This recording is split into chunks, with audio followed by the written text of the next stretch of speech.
il faut bien comprendre que l'époque de la redistribution par le salaire, c'est-à-dire la redistribution de pouvoir d'achat qui permet d'acheter les marchandises réalisées par le monde industriel via la redistribution sous forme de salaire, c'est fini. Et ça pose un très très gros problème à Emmanuel Valls, et à François Hollande, à Angela Merkel, à Barack Obama, dont ils ne veulent absolument pas entendre parler. Ils ne veulent pas en entendre parler parce qu'ils ne sont pas très courageux, et que, comme par ailleurs les syndicalistes ne sont pas non plus très courageux, parce que si vous allez voir les syndicalistes, vous leur dites ça, ah, faut pas dire ça, non, faut pas dire ça, moi je suis là pour défendre l'emploi. Vous leur dites, mais c'est complètement idiot de défendre l'emploi. Il n'y en a plus. Ah non, on ne peut pas dire ça. Ah, il faut le dire. Il faut le dire, quitte à se retrouver crucifié comme Jésus-Christ, ou boire la ciguë comme Socrate. Il faut le dire la vérité. Bon. La question du travail de demain, c'est comment on va soutenir une économie du travail qui ne repose plus sur l'emploi. Qu'est-ce que c'est que le travail aujourd'hui? Où est-ce que les gens travaillent aujourd'hui? Les intermittents du spectacle travaillent. Les bons, parce qu'il y en a qui sont des gens foutres comme partout, mais les bons travaillent. Et en général, ils sont plutôt bons parce que s'ils ne sont pas bons, ils ne font pas leurs heures. Donc ils ne peuvent plus profiter du statut. Donc ils se débrouillent pour rester bons. Je ne dis pas compétitifs. C'est pas la même chose. Hein. Non, parce que c'est pas la même chose. Dans ce monde-là, précisément, on n'est pas compétitif. On ne peut pas dire que Louis Jouvet est compétitif par rapport à Michel Simon. C'est complètement idiot. C'est bien clair. Louis Jouvet, ça n'est pas Michel Simon. C'est d'ailleurs pour ça qu'ils se détestaient. Ils se sont même tapés dessus un jour pendant un tournage de Marcel Carné. Mais ça ne marche pas comme ça. Donc tout ce blabla, compétitivité, emploi, tout ça, forget it. Voilà. Oui, ça n'a aucun sens. Ça n'est plus le sujet. Le sujet, c'est émulation, négantropie, inventivité, etc. Et les gens travaillent aujourd'hui, disais-je, il y en a qui travaillent dans les intermittents, par exemple, dans le domaine du numérique, notamment les développeurs en logiciel libre travaillent beaucoup. On peut aussi détourner le logiciel libre, ça existe aussi. Hein. Rien n'est paradisiaque, hein. Ça n'existe pas le paradis. Donc il faut bien se mettre ça en tête, il n'y a pas un modèle parfait, mais par contre il y a des nouveaux modèles qui sont très fructueux. Ils ne sont pas parfaits, mais très fructueux. Il y a d'autres champs où on travaille et qui ne produisent pas d'emploi. Les fameuses externalités positives, Wikipédia et tant d'autres choses, l'économie de la contribution d'une façon générale, qui produit aussi ce qu'on appelle le travail gratuit. Et le travail gratuit, c'est pas seulement Wikipédia avec des gens qui font ça parce qu'ils le veulent, comme vous et moi. C'est des gens qui sont obligés de le faire. On ne leur demande pas leur avis. Parce qu'on a déporté du côté du consommateur quelque chose qui était autrefois assumé par le producteur. À la SNCF, par exemple, sur les distributeurs de billets, mais aussi dans toutes sortes d'autres domaines, par exemple ce qu'on appelle le human computing, qui est ou le digital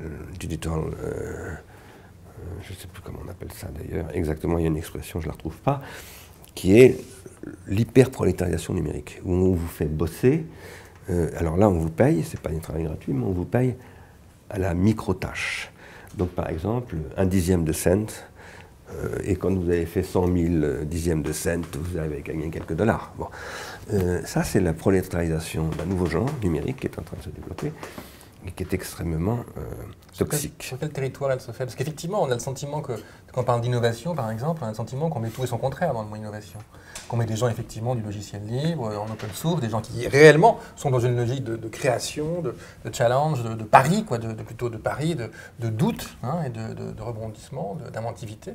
Et puis des innovations, des gens qui disent innovants, qui, au fond, répètent exactement la même chose, et qui sont dans cette logique de l'emploi. Alors, la question, là, c'est une question de transition, notamment, pas seulement de transition, mais il y a aussi de forces tout simplement économiques qui considèrent, parfois avec raison d'ailleurs, que leur intérêt à court terme est beaucoup plus dans le maintien d'un hyperconsumérisme que dans le développement d'autre chose.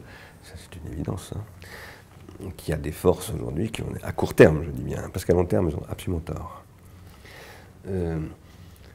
Par exemple, je défends, moi, depuis pas mal d'années maintenant, au moins 10 ans, l'idée qu'il faut développer une économie de contribution, qui ne repose plus du tout sur les indicateurs de croissance, etc. Ça ne veut pas dire que ce n'est pas de la croissance, c'est de la vraie croissance, ce dont je parle. Pour moi, ce qu'on appelle la croissance, en fait, c'est de la mécroissance, c'est-à-dire de la toxicité et de l'incurie, ça a produit, essentiellement de l'incurie. Donc je pense qu'il faut, en fait, inventer une véritable croissance, et cette croissance, j'appelle ça une économie de contribution, mais aujourd'hui, nous sommes entre deux modèles. Un modèle qui reste dominant aujourd'hui, c'est le modèle consumériste, et un modèle qui est en train d'émerger, c'est le modèle contributif. Et entre les deux, il y a des modèles contributifs hybrides, comme on parle d'automobile hybride. Par exemple, Google, qui est un modèle hybride. Google est un modèle qui repose pour une part sur une contributivité très importante de disons, des gens qui utilisent ce qu'on appelle sa valeur d'usage, et d'autre part sur un consumérisme qui rapporte beaucoup d'argent à ceux qui exploitent ce qu'on appelle la valeur d'échange. Google, c'est un modèle hyper consumériste, mais qui en même temps fait avancer les nouveaux modèles contributifs. Dans ce contexte-là, le contributif, pour moi, est très toxique. Voilà. Ça ne veut pas dire que je ne suis pas en train de dire que Google est toxique en soi, parce que je m'en sers de Google, et à la différence de Facebook, dont je ne me suis jamais servi, que je trouve toxique en soi. Je pense que Facebook ne produit aucune valeur d'usage. Ce n'est pas vrai de Google. Mais quoi qu'il en soit, dans le monde qui est en train d'émerger, et qui est un monde où l'emploi va disparaître, et où Google, s'il y a plus d'emploi, mais il n'y aura plus de salaire, il n'y aura plus dans le pouvoir d'achat, il n'y aura plus de Google, hein, faut être clair. Google, ça marche tant qu'il y a du pouvoir d'achat. Mais s'il n'y a plus de pouvoir d'achat, ça ne peut plus marcher. À ce moment-là, ça veut dire qu'il faut penser un autre modèle qui repose sur la généralisation de la contributivité et qui produit de la valeur essentiellement via la contributivité. Et où donc la question, ça n'est plus par exemple, je vais faire consommer aux gens des trucs par la publicité. Non, je vais leur faire consommer des choses par le savoir. Et du coup, c'est plus de la consommation, c'est de la pratique. Parce qu'un consommateur, qu'est-ce que c'est? C'est un irresponsable. Le bon modèle d'un consommateur, c'est quelqu'un qui ne sait pas ce qui se passe dans le produit qu'il a acquis. C'est une boîte noire, comme on dit, pour lui. Il se fout éperdument de ce que va devenir ce produit qu'il va jeter très vite, parce que toute l'organisation est faite pour qu'il jette le produit le plus vite possible. Vous savez bien que quand on fait un iPod, le premier truc qu'on fait, c'est un iPad pour tuer l'iPod. Hein, parce que si ce n'est pas moi, Apple, qui tue l'iPod, c'est Samsung qui tuera l'iPod. C'est la fameuse destruction créatrice. Ça n'est plus seulement la destruction créatrice, c'est la jetabilité généralisée. Oui. C'est là qu'on rentre dans l'industrie, dans l'économie de l'incurie, c'est-à-dire que ça repose sur le jetable. La première période de la destruction créatrice n'est pas le jetable. Donc, c'est vraiment à partir des années 70 que ça... Et d'ailleurs, c'est à ce moment-là qu'apparaissent les appareils photo jetables, enfin, c'est un petit peu plus tard. Mais voilà, c'est la jetabilité.